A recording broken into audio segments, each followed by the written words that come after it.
Mike Carson, thank you so much for joining us on Facing the Canon. It's a pleasure, John. It's good to be with you. And particularly as you've recently published your book, The Manager. Wow. Right, let's start with the book. What prompted you to do this research on football managers? Don't even know where to begin. I think I'd begin by saying it's the intersection of my two great passions. And what are they? Football and leadership. So these are two great passions of mine. Now, you dedicated the book to your father. I did. Yes, in fact, the dedication hasn't appeared in the first print. It was a mistake. But I have dedicated it to my father who lifted me up to see the winner. Where? The winner where? Well, there are two stories about that. The first is my earthly father. So that was in 1976, and I was a 10-year-old, and I went to see my first match. I was born in Brussels, so I actually didn't have much chance to go to the big English football matches. But we went when I was 10, and we went to see my beloved Manchester City. And at the time, they were playing Steady On. Steady On. and I see the Reds are out in force again. And at the time, they were playing Derby County, who were the then champions of English football. So that dates it, doesn't it? Bless them. It was a highly competitive game, but outrageously, after 20 minutes, City were 3-0 up. And then we had our captain sent off, I remember. And then it went to 3-1, and after half-time it went to 3-2. And even at 10, I could sense this thing was going south, and you could feel the anxiety in the crowd, which is about 48,000, something like that. And then midway through the second half, our great winger, Dennis Churt, who still survives as a great hero in my memory, broke away in his own half and ran free at the Derby goal. And of course, everyone stood to see what was happening. And I was 10, so I'm down here and I can't see a thing.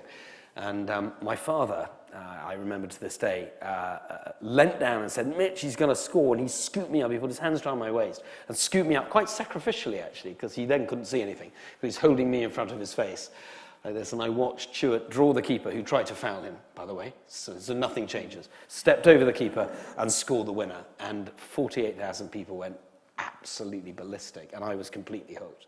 I just thought, wow, this is sensational. Wow.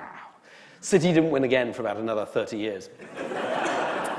But now they've started, which is rather good. But you've been a fan ever since. Oh, yeah, absolutely. Yes, it's in the blood. But do you think sometimes it can get very obsessive? For example, fantasy football, it's been cited in a number of divorce proceedings by women as the reason for the breakup of their marriage. Yeah, it's interesting, actually. Claire won't let me get Sky. Because of that reason? No, I think because I'm in danger of getting very obsessive about football if I'm not careful. It goes on all the time whenever it's... And when I pass my computer in our sort of family living area, in our kitchen, I'll always just click in, check on the BBC Sport website and see what's going on. I'll check once every hour just to see if something new's broken, So you said that there were two things. Football is one. What's the other? The other's leadership. So leadership in general is a huge passion of mine. In fact, so much so that it's now become my work. So the work I do is to support leaders in big transformations. In fact, my purpose, the purpose of my life, is to release the hearts of leaders, so that they in turn can release the hearts of their people. And that's what I do. So if we just go back a little, you graduated from Manchester University and then joined the Royal Navy. I did, yeah. So why did you do that? My father was a Navy officer. Never particularly wanted me to join, but he just told great stories.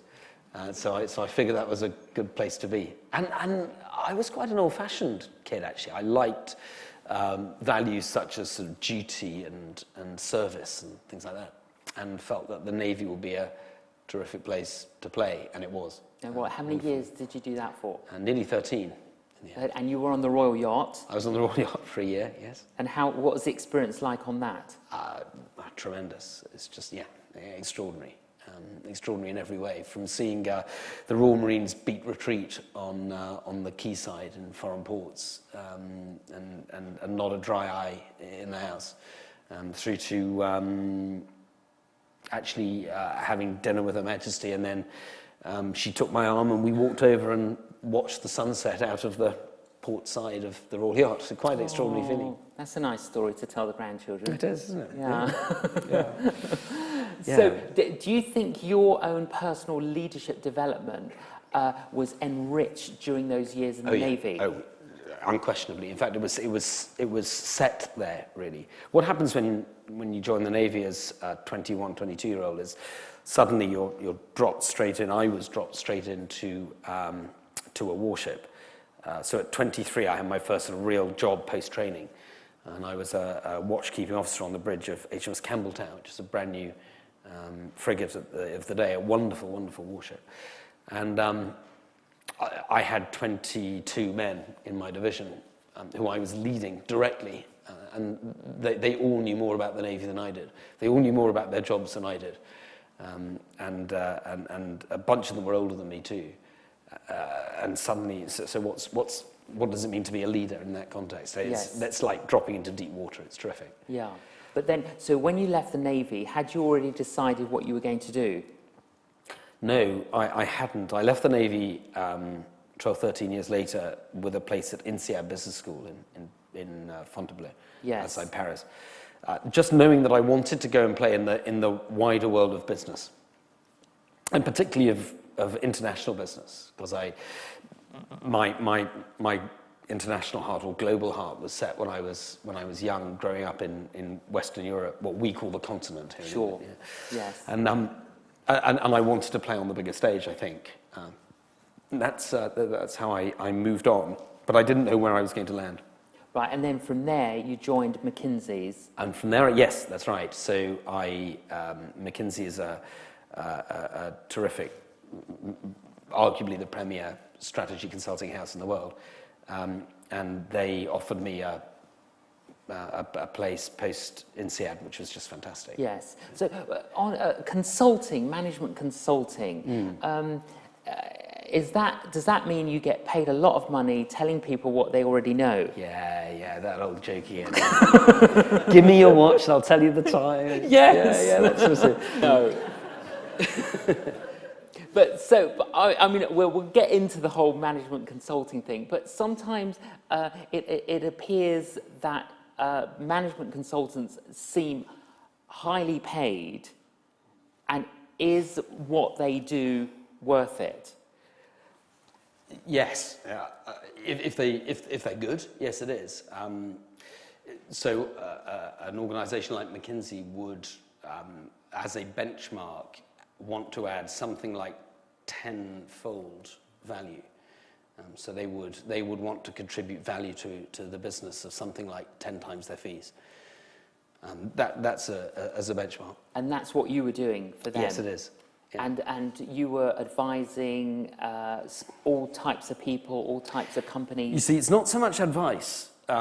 We think of management consulting as advice, and there is some advice in it, yes, for sure. And an organisation like McKinsey has a huge knowledge base and knows industries and sectors extremely well, and functions as well. But actually, what happens is, and this is where I think this whole thing about I use your watch to tell you the time. What happens a lot is the belief that actually the people who are running the business often have the answers within them. Sure. It's a question of calling that out, which is quite a profound point. Yeah. So that eventually led you on to combine two of your passions, football, leadership, and you dreamt up of this idea, and you interviewed 30 managers. Yeah, that's right. Were there any managers who said no to you? No, none at all, which is great. None, no. So that's quite a remarkable achievement. It's thanks, I have to say, to the League Managers Association, the LMA. LMA is kind of a posh union of managers. So it's a very cool organisation. It's like the professional body for professional football managers in this country. And so they sponsored the book. They were keen that I should write the book, and they contacted the managers and said, will you meet with Mike? Yes. And that's what happened. And then how did you meet with them? Was it one-on-one? It was one-on-one. It was one-on-one. And did you visit them at their clubs? Yes, normally. Yes. Yeah. And out of the 30, did anyone stand out for you? One man who springs to mind immediately is Mick McCarthy. Mick Yes. McCarthy's an incredibly likeable man. And I found him a very compelling character. When I met him, he'd just left Wolves. He'd been sacked by Wolves about 6 weeks before. They've never looked forward since, actually, as a club. They've just dropped. And I said to him, what happened at Wolves? And I won't do a Mick accent. It's a fantastic accent, Barnsley accent. Yes. Which I daren't do. And so he says, well, Mike, he said the results were going south. Yes. And he said, I hired the players and I trained the players. So it's down to me. And I thought, wow, that's extraordinary. It I is. don't often hear leaders taking that much ownership. So it was just, yeah, that's fair. Yeah. So when you interviewed... Despite the pain. Right? Despite all that. So you interviewed the 30 managers, and what was your goal? What were you trying to draw from them?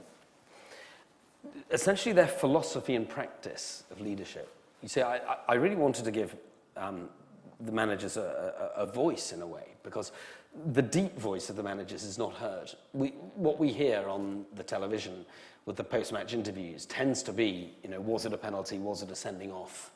And it's often quite sensationalist, it's certainly short-termist.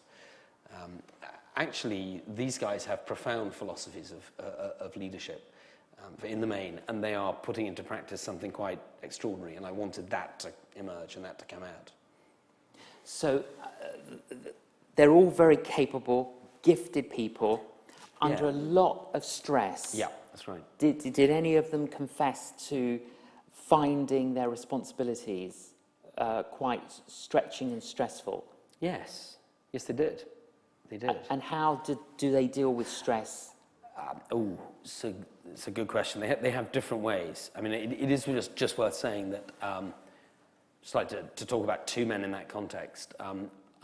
Arsene Wenger made the point that what gets to him most is fans crying or being truly hurt by a team's performance, by his team underperforming, and if they lost the game. and if they lose a game. And he said that's the thing he finds it impossible to live with, is disappointing the fans. And although I didn't discuss it with him, I remember Roberto Mancini at the time when it looked like Manchester City were going to lose the title in 2012. And there was this image on the television of a young fan, I guess a teenager, with his head in his hands, actually weeping. And Mancini said, my goodness, it's just that sort of responsibility is extraordinary. Actually, Harry Redknapp, who's the man who owns the chapter on maintaining a perspective. He was great, actually. Yeah. I said to him, Harry, I'd like to interview predominantly around keeping a perspective. He said, but I don't. he said, so I don't have a perspective. And it's classically humble. Actually, yes. A lot of these guys are extremely humble, and that's a classic thing that Harry would say. But actually, he manages to do it. What he does, so he will argue that he loses it all the time. So he'd say, look, I'll invite a mate up to a match, and if we lose, I'll drive him home, and I won't say a word all the way home. He said, Mike, the number of Christmases I've ruined for my family, and he said he just lets it get to him too much. But actually, what Harry does, which is wonderful, is he puts it all into context. So the famous quote of Bill Shankly's of years ago of, football's not a matter of life and death, it's more important than that. Very famous quote in this country. Yes. And Harry says, of course, that is totally wrong. Totally wrong. And his point was, he's deeply involved in charitable work.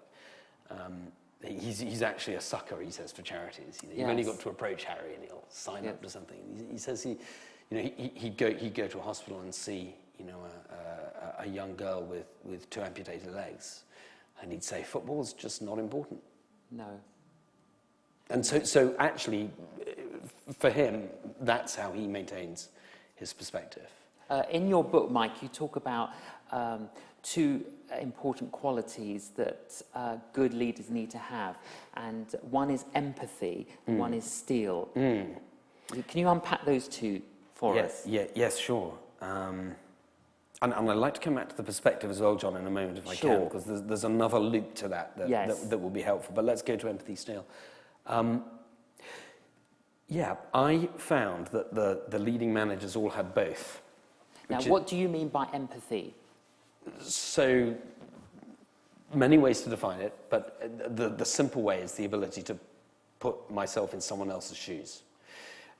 Actually, probably the working definition is something like the ability to become aware of and acknowledge another person's difficulties and challenges. Yes. So that would be a working definition.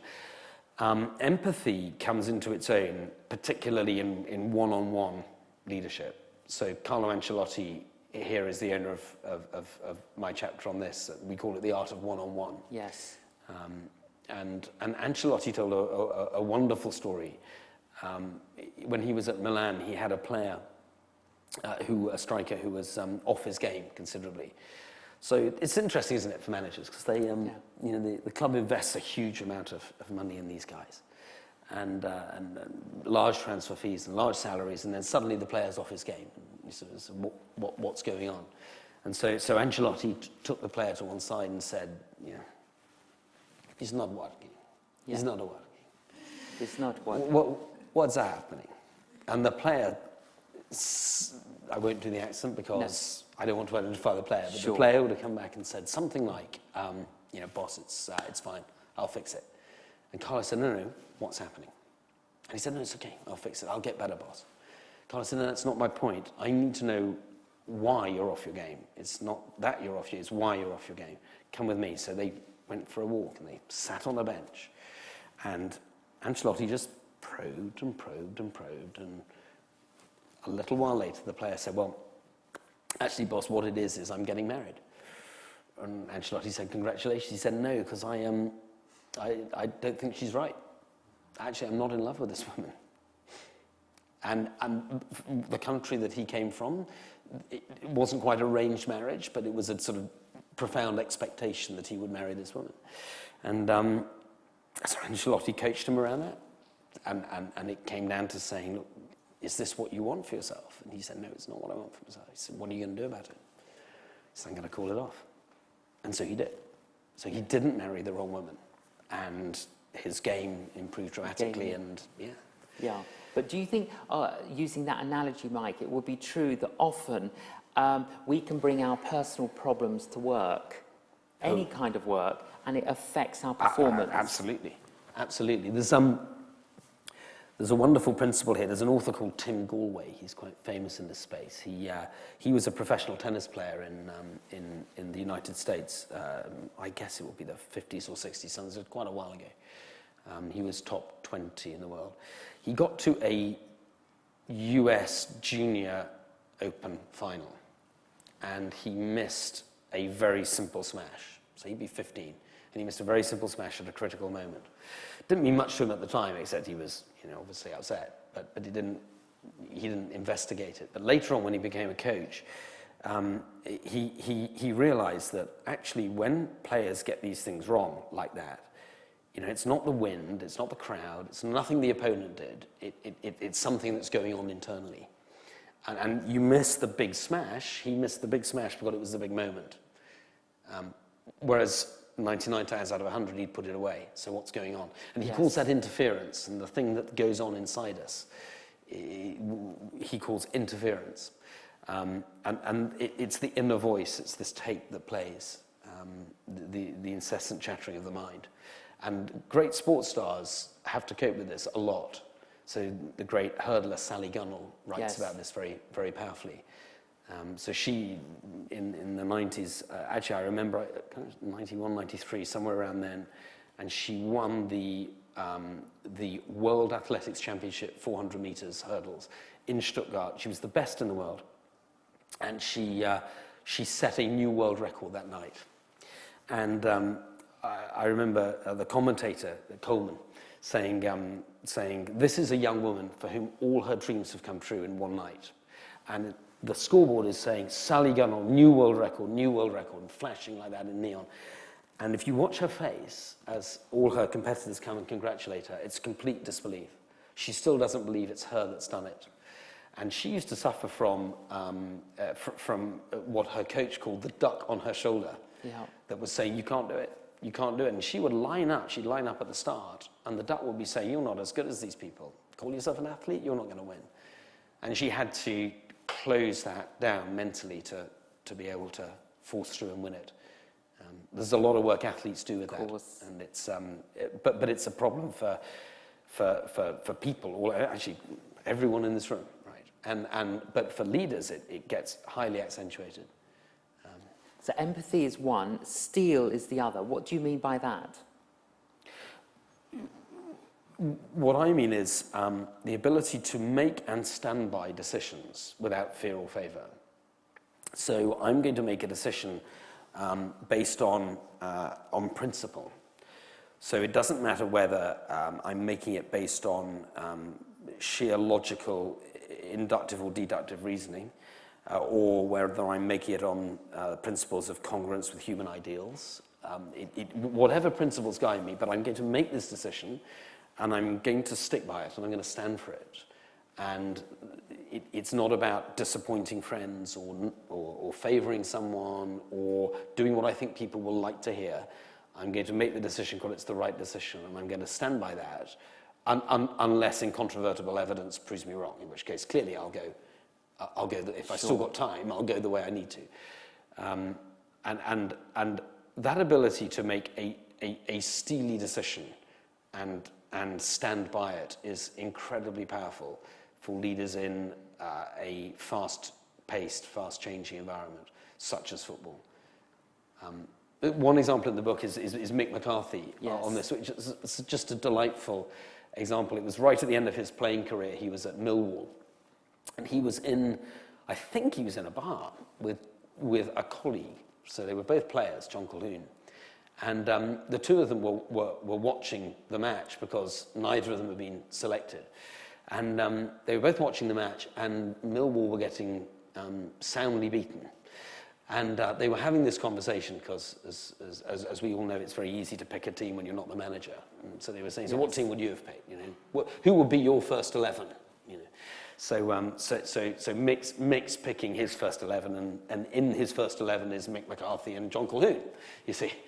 And then John Colquhoun picks his first 11, and in his first 11 is Mick McCarthy and not John Colquhoun. Mick says, well, why aren't you picking yourself? And he says, well, I'm not on top form at the moment. I'm just I've got a knee problem. I'm not 100% fit. The following day, Mick McCarthy is summoned, and the manager, Bruce Rioch, has been sacked, and Mick is offered the job as manager. So it's his first managerial post. So he goes from being a player to being a manager overnight. Yes. And 2 days later, he has to select a team.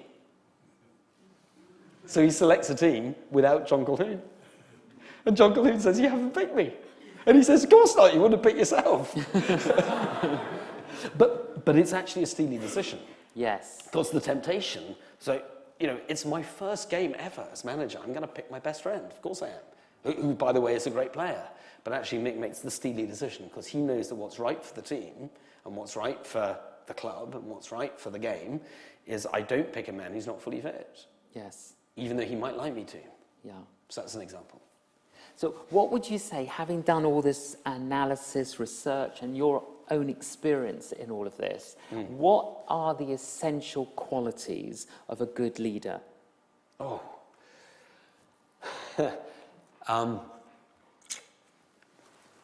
It's incredibly context dependent. I need to just acknowledge a wonderful man on this subject, a man called Keith Grint. He's a professor at Warwick University. And his frame around this would be, I call it command, leader, manage. Yes. So the principle is this, depending on the situation you find, you apply a leadership style.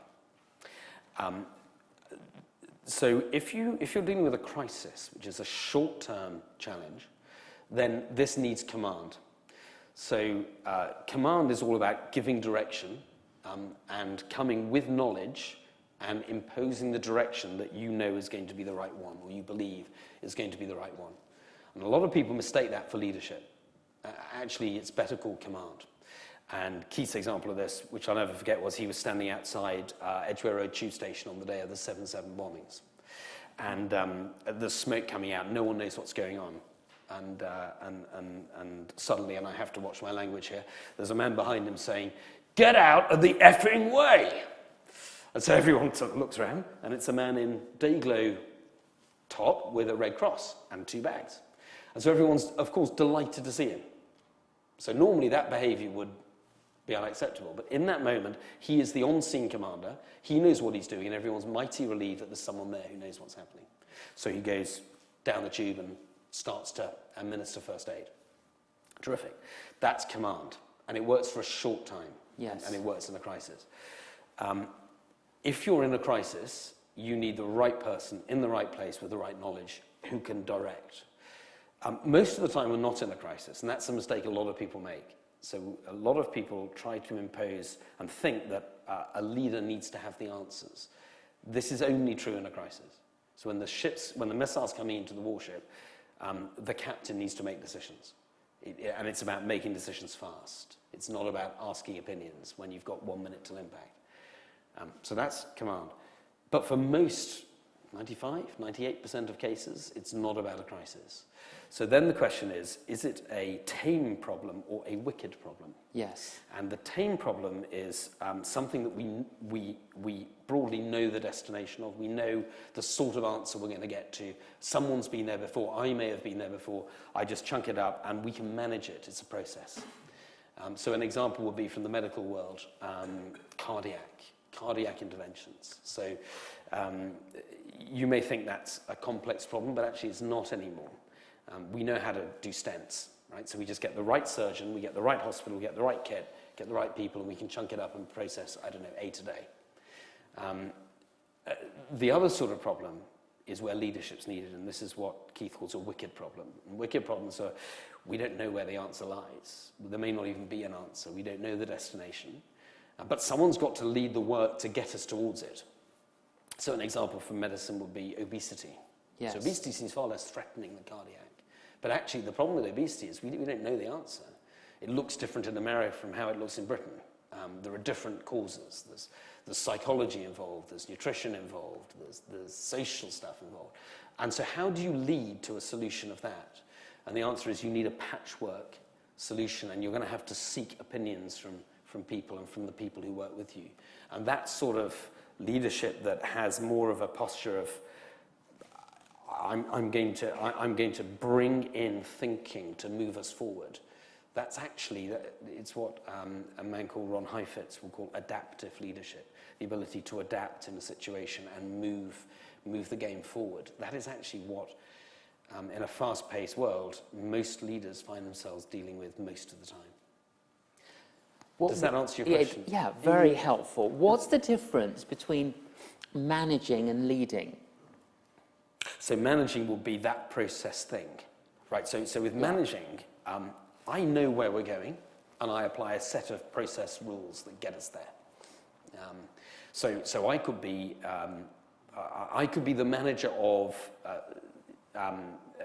So actually, I should say the name the manager. Yes. Right. Manager in football is actually a misnomer. It's Yes. just it's a name that we all grown up with.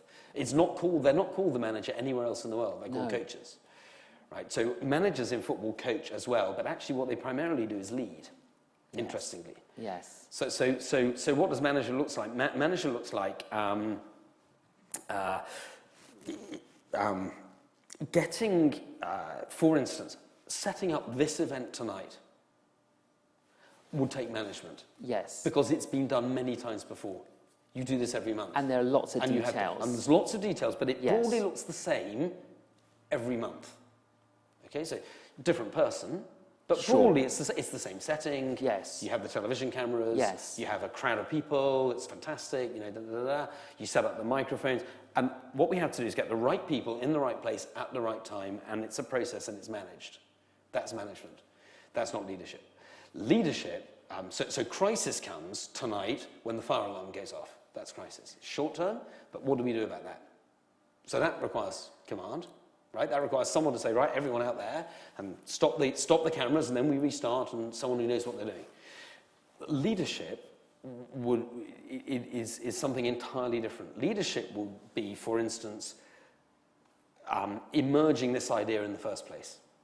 We need some way of getting interesting people in front of a global audience. How are we going to do it? Well, we're going to use this church in Chorley Wood, and we're going to get cameras, and that will be leadership. Okay. Does the leader have all those ideas? No, but he or she calls forth those ideas from their people. So the 30 managers that you spent time with and kind of, in a way, you reviewed and assessed them in your conversations. In a way. In a yes. way. Yes. Were there some that stood above others? Or did they all have similar qualities, irrespective of which teams they managed? They all had, so they all had some interesting base qualities. And then they would all have their spikes, the things that I think make them stand out above their peers. So if you take somebody like Jose Mourinho, what's his spike? Charisma. Just charisma. Charisma, go on. In what way? Just extraordinary. Did you feel it even in the time that you spent with him? Extraordinary. Yeah. So. Is that like what energy? What is it? What is charisma? Charisma has a spiritual dimension, doesn't it? You know that you're Greek. You know the origin of it. It's something around the ability to inspire, almost just by being in the room.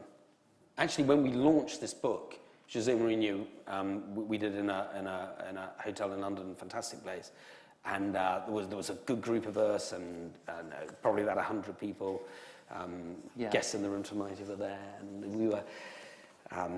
We were all sort of drinking champagne and so on, and then suddenly in walked Jose, and the whole room knew within 1 second that Mourinho was there. He was there. I don't know how he does that. I mean, one of the things was all the cameras go, and the lights go off, but it's charismatic. So he doesn't say, "Hello, I'm Jose." It's a bit like the Queen. If she walks in, you know. Yeah, it's something like that. She doesn't have to introduce herself. So no, he is extraordinary. He has that capability. And he does one-on-one incredibly well. So he met my eyes for 45 minutes. And it was, so that we get into other dimensions of leadership here, but he listened intently and incredibly well. And he understood where I was coming from. And he had almost that Clinton-esque quality of, I was the only person in his life for 45 minutes. Clinton does that. Go on, Sir Alex Ferguson, what's his thing? Steel. Unquestionably steel. So all of these guys have steel and empathy to a very high level. And but he has it more. Well, no, they get it, one or the other is dialed up. So Ancelotti would have steel and empathy, but he's dialed up on empathy. He's unusually empathetic.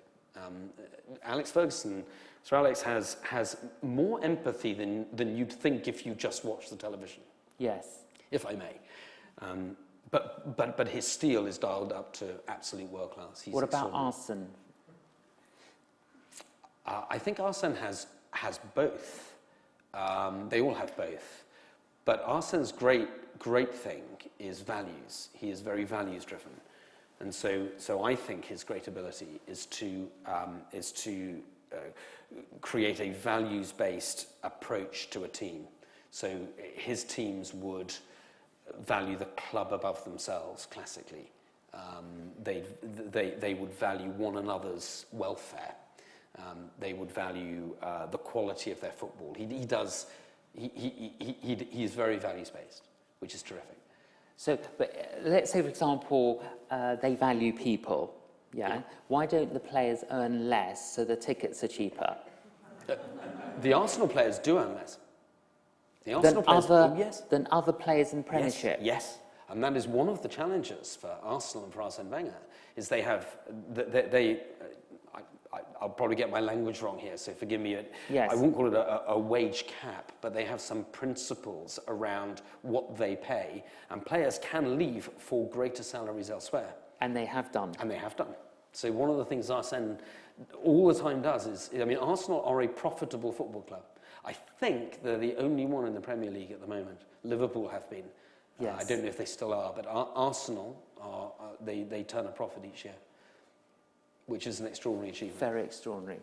You wrote in your book, Mike, how to create a winning environment. And you listed 7 things. 1, build people, not just players. 2, establish your leadership values. 3, work with your beliefs and motivation. 4, create belonging and fulfillment. 5, set and enforce boundaries. 6, have the tough conversations. 7, work below the waterline of the iceberg. That's quite good, isn't it? Very good. Now, did that take you a long time to come up with those 7 things to create a winning environment? Or are these things that you've been like marinating on over many, many years? And they're all things I recognise and I would coach leaders on. They're interestingly, I think, all things that Arsene Wenger would practice. It's his chapter.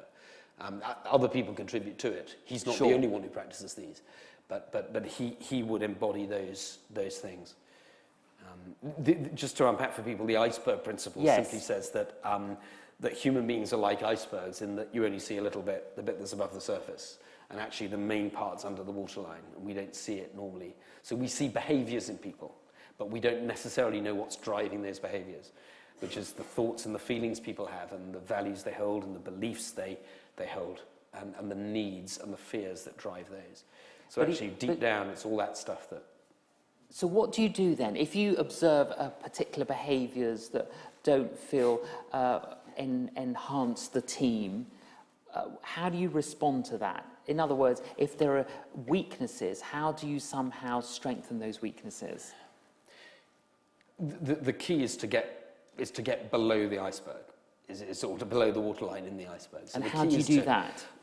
The question to ask is why. Okay, always, why? Always ask why. Always ask why. Always ask the person why. So, why that behaviour? So a player is losing his temper. Why? Why? Why did you lose your temper? You've got to actually. It takes quite a skill from leaders to do this. So not everyone is a coaching leader. Coaching leaders can do this very well, but you have to take time and you have to push and get to the real answer. So why did you lose your temper? Why were you shouting? Well, because I was feeling hurt. Great. Why were you feeling hurt? Because. What I value is my place in the team, and it seemed to me that I was about to lose my place in the team. Okay, so what is it that you need? Well, I need to be appreciated. I need the applause that comes and the appreciation that comes from playing regularly on a weekend. I'm giving a trivial example, but well, sure. So you've got to dig deeper. You've got to dig deeper to understand what's going on. So you don't address the behaviour, you address what's underneath. The great leaders do that. You talk, I notice, a lot about transformation, and your consultancy specialises in what you call transformational change. What do you mean by that? Transformation and change are fundamentally different things. I can change the layout of this room. We could all go out, I could change the layout, come back, but then I can change it back again. So change is ephemeral. You can change the formation of a football team, play 4-4-2 one week, 4-5-1 the next, and back to 4-4-2. Yes. Transformation is permanent. So transformation will be caterpillar to butterfly. Butterflies don't go back to being caterpillars. No. So something, the shape, literally, the essence shifts. And that's true transformation. Paul on the road to Damascus will be the greatest single example of instantaneous transformation. Transformation is rarely instantaneous. But Paul on the road to Damascus went from being a killer to being a disciple of Christ. That's an extraordinary shift in one moment. And it took something extraordinary for that to happen, but that is transformation. But then, following that particular encounter, lots of other things took place to kind of mould him into being the effective leader that he was. Yes, of course. Yes, absolutely. So even though that's a great observation. And he had lots of valleys as well as mountaintop experiences. For sure. So transformation is no guarantee of sunny days to come. It just means you fundamentally shifted your root perspective. So Paul was never going to go back again to being a persecutor of Christians. He'd shifted his root perspective. He's then going to have a tough road to follow in his new place, but he's never again going to persecute Christians. And so human transformation is that metamorphosis, that complete shift. And leaders who can shift their people can shift their organization. So you can go from being an organization that doesn't believe in itself to being an organization that does, from being a losing player to being a winning player. Okay, so when we struggle to shift people, Yep. So what do we do to shift them? To shift them. In one easy lesson. This is about the iceberg. This is about understanding what's really driving them, so that people get to their fundamental drivers and their fundamental needs and fears. And often I find it's about working with fears, shifting people's relationship with their fears. Perfect love drives out fear. How do we shift our fears and work with them differently? That's actually the thing. So if I can cease to be mortally afraid of something which is keeping me pinned back, then I can move into a new space. Limiting beliefs emerge from fears. So a limiting belief will be, I'll never achieve this. Right? So if a footballer says, I will never make it in the first team, what do you think is going to happen? He won't make it in the first team. Absolutely. So how do you shift him to truly believing, not just saying, but truly believing that he's got what it takes to make it? And that's what a great coach does. But I suppose that will be true for most of us, Mike, in the sense that we often limit ourselves Yes. as to what we might do, Yes. and we have a greater capacity within us. Yes. So why do you think we limit ourselves? Is that, again, what's the iceberg? What's under? Yes, what it is. What is it? Is it fear? Yes, it is is fear. it our heritage? Is it our upbringing? Yes, so it's a raft of stuff. It's the duck on the shoulder that we talked about earlier. I actually think at a spiritual level, profoundly, I think the enemy of humankind speaks lies into our lives and limits us. We start to believe those lies and we make agreements with the enemy.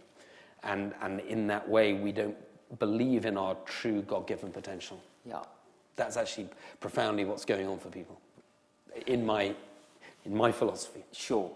I want to read what you wrote, another part. You said, the best managers are passionate about football, obsessed and driven by the need to manage and succeed.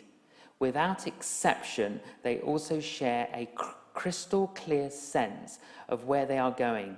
They know and understand how they will get there, and they have that precious ability to get inside the hearts and minds of those they work with and convince them to follow. Is that something we should see in church leaders? Yes. Yes, isn't that wonderful?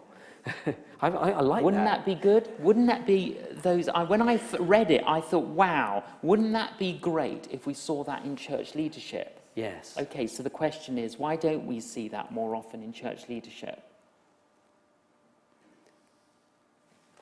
Again, I think the big thing is limiting beliefs.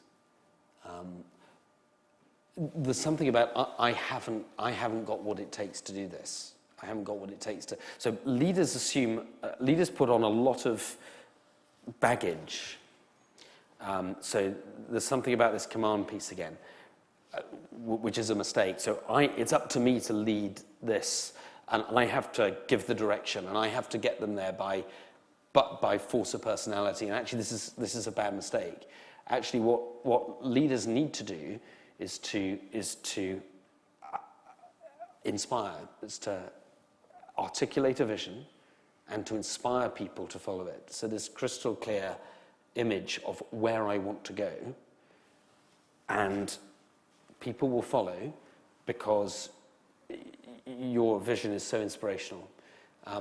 The French writer Saint-Exupéry said something like this: if you want people to build a boat, don't give them tools and wood and nails and a diagram. Actually, show them the Far Islands. Show them the Far Islands and they'll amaze you with their ingenuity. Yes. But do you think it's harder to lead a church than it is to manage a football club? Because the thing about it is that the managers, they can go in and they can clear the decks. They can they can change things. I've seen vicars do that too. Whereas, sure, but a church leader comes in and the congregation feel that they're like, in many ways, like the jury. Every week they're the jury, dictating what they can do or not do. And so sometimes they can be very limited because, you know, we can be very critical of those who lead us, rather than releasing them to lead us, believing under God they're the leader. You know, I mean, why do you need all these PCCs and all this kind of stuff? Just let the leader lead. Well, what do you say? There's a couple of things there. One is this steel point. Right? So I actually have seen church leaders simply stand by what they believe to be true, and it's back to the steel. Right? I'm not going to tell this congregation what I think they want me to say, and what I think they want to hear. Actually, I have a vision for this church. It's not about imposing it. It's about hearing God. But here is my vision for this church, and this is the way we're headed. And if you don't like it, go somewhere else, right? Because actually, this is where we're going. That's actually inspirational. That's actually inspirational. And there's freedom. Churches without walls. People leave, join. That's fine. That's fine. And one church, not all churches are going to be the same. They're called to different areas of mission. So that's fine. Go to the church that you can best serve and worship in and learn from. Go to the place you're called to. That's absolutely fine. It's interesting you say about managers clearing the decks. Very few managers actually clear the decks. That's actually quite difficult to do because there's 2 transfer windows a season, and can you realise value on your players? And actually, it's not straightforward. No. Roberto Mancini arrived at Manchester City in when would it be 2010, and you couldn't call it a crisis because they were very well funded, but it was a crisis in the sense of it was a turning point.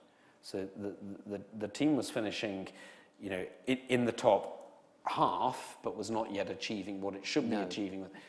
And so he said, "This is the way I'm going. I've done this before. I won 3 consecutive titles at Inter Milan in very similar circumstances. So I'm going to do this. If you don't like it, leave." And a bunch of players left. 4 or 5 key players left. And it takes steel to do that. So that's back to the steel point, back to the Ferguson steel point. That was the Mancini steel. Do that, and I'm going to do this, and you leave if you don't like it. And they did. And the ones who liked it stayed, or felt they could stay, stayed. And then he had his team, and he took them forward. Actually, he won. Yes. He did win. 18 months later, he won the FA Cup, and the year after that, the league. So it's pretty good. Pretty good return. It didn't last long. That's another story. Because why did he not last long? Why didn't he last, you know, like Sir Alex Ferguson or Arsene? So it's very hard for me to answer that because I'm not privy to what happened. If you read the papers say that he lost the dressing room. If the papers are right, that he lost the dressing room, then that would be symptomatic of continuing command approach when a leadership approach was needed, in the frame that we discussed earlier. Sure. I'm not saying that's what happened. I'm saying if you believe the papers, then that could have been what happened. That would be an explanation. Yeah. So what advice, Mike, would you give anyone listening now who is in a position of leadership? Might be a church leader, might be a leader at work, or just in a different situation environment. From your expertise, what would be your kind of top tips, advice for us as developing leaders? They did an experiment in America. They had a bunch of students, let's say it was 100 students in an exam situation, and they gave them all the exam answers face down. And the invigilator said, it's cheating to look at the answer paper, so don't look at the answer paper, right? And of the 100 students, 50 were on normal desks, and 50 had mirrors set out so that they could see themselves. What do you think happened? Go on, what happened? The ones with the mirrors didn't cheat. The ones without the mirrors did. So can you hold up to yourself a mirror that says, what am I doing? How am I doing? Why am I doing this? Even in the moment. So that's what great leaders do. They step onto their own balcony. And even in the middle of the dance of the work, the conversation, the fast-paced environment, they can say, how am I doing? I notice I am short-tempered at the moment. Why is that? Because I'm overstretched. So what am I going to do about it? For instance, how am I behaving in this conversation? I'm feeling anxiety. Why am I feeling anxiety? Oh, yes, it's because I've just had a tough conversation with the chairman and I'm feeling the pressure for the next game. So can I put that anxiety to one side and make a steely decision that is good for this team and not make a fast-paced, short-term decision that might get me a goal but might lose me the game? That sort of thing. Can I make the... And it happens very fast. And leaders who can do that and reflect in the moment on their own performance and their own decision-making and their own feelings and all of that, that is critical to leadership now. The faster pace the environment, the more people have to do that. One. The other two, we've kind of discussed already, empathy is a huge part now of leadership. And the third that we haven't really discussed, but I do love it, is intuition. Managers and football managers who lead from intuition are very powerful leaders. And that's actually a skill, to build your intuitive abilities. That's a whole nother story. How do you develop that skill? In my practice, that's about prayer. I know a lot of leaders with a strong meditative practice. People who meditate are actually better. There is actually science behind this. Yes. They can access brain waves that are at a lower frequency that are associated with intuition. Don't you think it's wonderful? Yeah, it is. So when Jesus modeled this thing about praying, early in the morning, before it all kicked off, Jesus would go to a high point, to a mountain to pray and center himself with his Father in heaven. Not only is that a profound connection to God, but it is also, he was a human being, he's also developing his intuition. It's extraordinary. Leaders can do that. Mike, it's been a fascinating conversation. Thank you very much for writing The Manager, and thank you for joining us on Facing the Canon.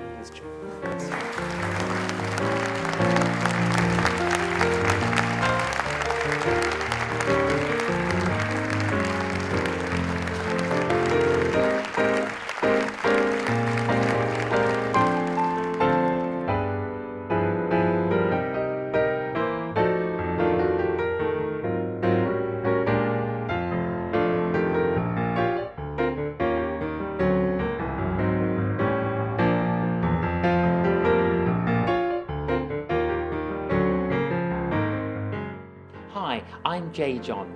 I support compassion, and compassion supports Facing the Canon. Please enjoy the film.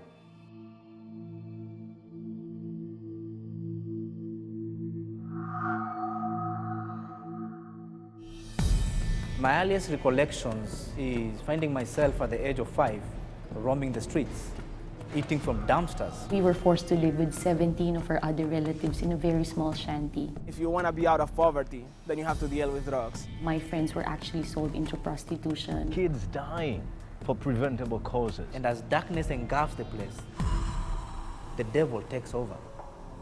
My relatives would always tell me, Michelle, you are so ugly. You will become nothing but a thief and a drug addict when you grow up. And those were the words that I heard from people whom I expected to love and take care of me. I watched as my 10-month-old sister died in the laps of my mother out of starvation. But right in the middle of this desperation, it was then that compassion intervened. What joy and dancing came to my home at the news that I'd finally got a sponsor. I received my first letter, We wrote back and forth. She said words like, Richmond, I love you. and that lightened me up. My sponsor told me, Michelle, you are beautiful. You are precious to us, and we love you. And their words touched the very depth of my heart and soul. 18 years later, here I am, a child rescued from hopelessness. My name is Michelle. My name is Tony. My name is Jimmy, My name is Richmond. And one act saved my life. and one act, saved my life. Saved my life. Will you act? the choice is yours. Sponsor a child through compassion today. Release a child from poverty. From poverty. In Jesus' name. In Jesus' name. In Jesus' name.